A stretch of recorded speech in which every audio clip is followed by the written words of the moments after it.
What's the biggest difference for you in the mindset between being poor and being rich?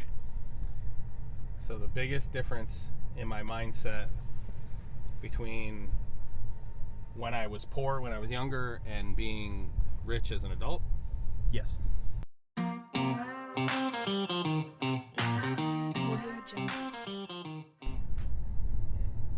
It really boils down, it's really three things.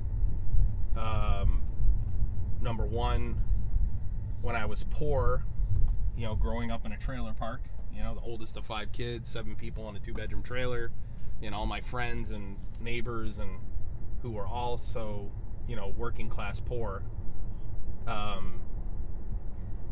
we viewed money as something you buy stuff with. So, and that's all money was. Money was a thing.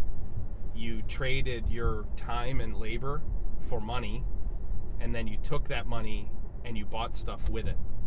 And that's really all you did. Maybe you set aside a little bit of it, but you kept it in cash form. It stayed in a checking account, in a savings account, and you bought stuff with it. One of the things that had to change, for me to become, as I earned more money, and for me to define myself as wealthy, one of the biggest things that changed was, as a wealthy person, as a rich person, I don't view money as a thing that I buy stuff with. I view money as a tool I use to make more money. So when I was poor, I bought things with the money I earned, and I'd have an influx of cash when I got paid, and then that cash would slowly dwindle over the week or 2 weeks until my next paycheck. And that's how people live, paycheck to paycheck. When you're rich, when you're wealthy, it's not that you just have all this money. It's that you use money as a tool to make more money. That's through investment, or it's through the acquisition of assets. So whether you're buying, when you go and buy things, when you're wealthy, you buy things based on what you believe their resale value are. You don't buy them to just consume, right? So number one, poor people view money as something you buy things with, and rich people view money as a tool for making more money. Number two, the second biggest thing is when you're poor. When I was poor, I thought the key to happiness, in air quotes, was becoming rich. That if I had more money, I would be happier. If I was rich, that would be my path to happiness.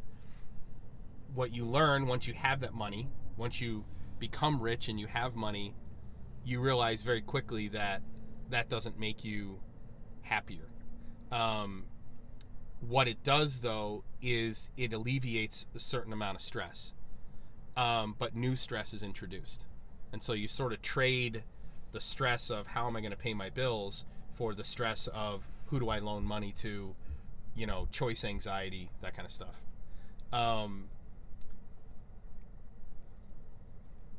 The other thing is that once you have money, once you become rich, once you're wealthy, you realize that the key to happiness, or the path to satisfaction, as I rather say, as opposed to happiness, is through fulfillment of purpose. What is my life's mission? What is my life's purpose?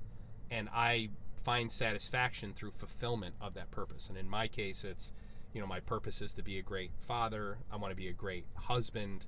I want to be a great neighbor. I want to help save and create middle-class jobs in the United States. And whether or not I'm happy or not, or satisfied or not, is really a function of whether or not I'm fulfilling those purposes. And then the last thing is, and this is probably the biggest one, probably the most profound one, I think when I was poor, if someone had told me, what's the most valuable thing that a rich person passes on to their children, you would say, oh, it's money. They're when I die, your kids are going to inherit a bunch of money, and they'll have their lives will be set. And that just isn't the case. You realize pretty quickly through the acquisition of wealth that the mindset required in order to achieve that wealth and success is the most valuable thing you pass on to your children. It isn't the money.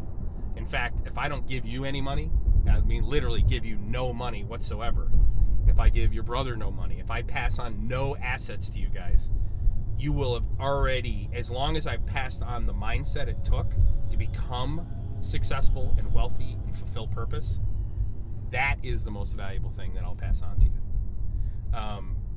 And you know what's crazy is these lessons are lessons I had to learn on my own. Like no one taught. I mean, there were people, mentors along the way, who mentioned them in passing, but I learned them through that journey from what it took to be from being poor. And when I say poor, I mean we had to save up to be poor. That's how poor we were when I was a kid. To, you know, overcoming adversity, achieving success, becoming wealthy, becoming rich, whatever you want to call. That journey required a change in mindset, and it required that I learn all these lessons. And somehow, if what we really want to do is drive more equity in the world, that is equality of outcome. You want more people to be satisfied with their lives. You want more people to be happy. You want more people to fulfill their purpose. Then what we need to do is not focus on redistributing money, but we have to focus on the redistribution of the mindset. That is teaching the mindset to more people in this world. And that's really what adversity and success is all about. That's the whole point of writing the book. It's the whole point of the YouTube channel. It's the whole point of creating that community. It's to help pass along that mindset. Also to collect additional nuggets from the rest of the community and pass those on as well. So, satisfied? Yes. Excellent. Thank you.